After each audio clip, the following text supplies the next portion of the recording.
Hello mga ganda! Marami tayo ditong kamatis. So, hinugasan ko to isa-isa. Tapos, tinanggalan ko ng crown. Tapos, patuyuin natin to dahil i-preserve natin to. Ilagay natin to sa fridge. So, meron pa pala ako ditong maraming kamatis. Ayan, nasa karton. Piliin ko lang yung medyo matigas pa siya. At yun yung ilagay natin sa fridge. So, ayun yung aking nahugasan na. Tapos, meron pa tayo dito sa karton. Ayan.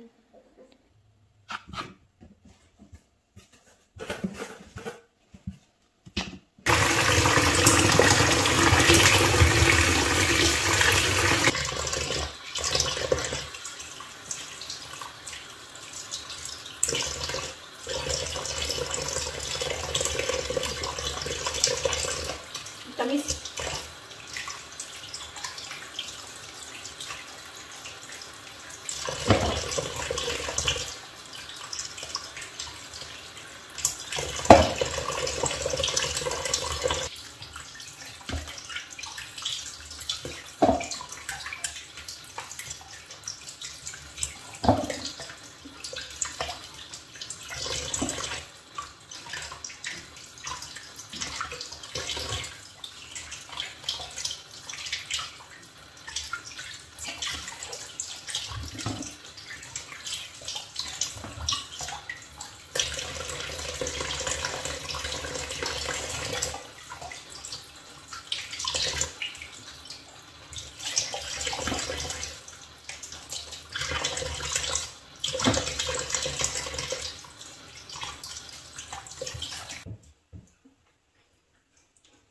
Sobrang sarap talaga ng kamatis na to. Yung ganitong kamatis.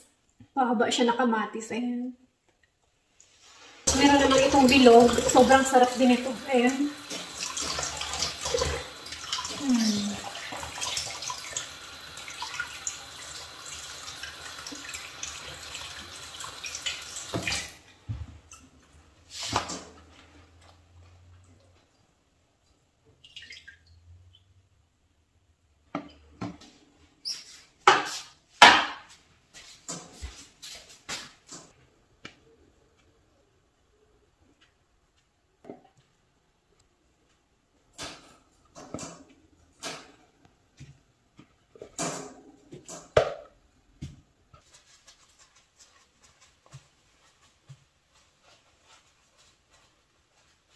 So, hiniwalay ko yung mga malalaki, tapos yung mga maliliit na pahaba, tapos dito naman yung bilog.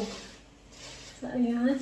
Hindi naman to yung as in, yung preserve talaga na pangmatagalan.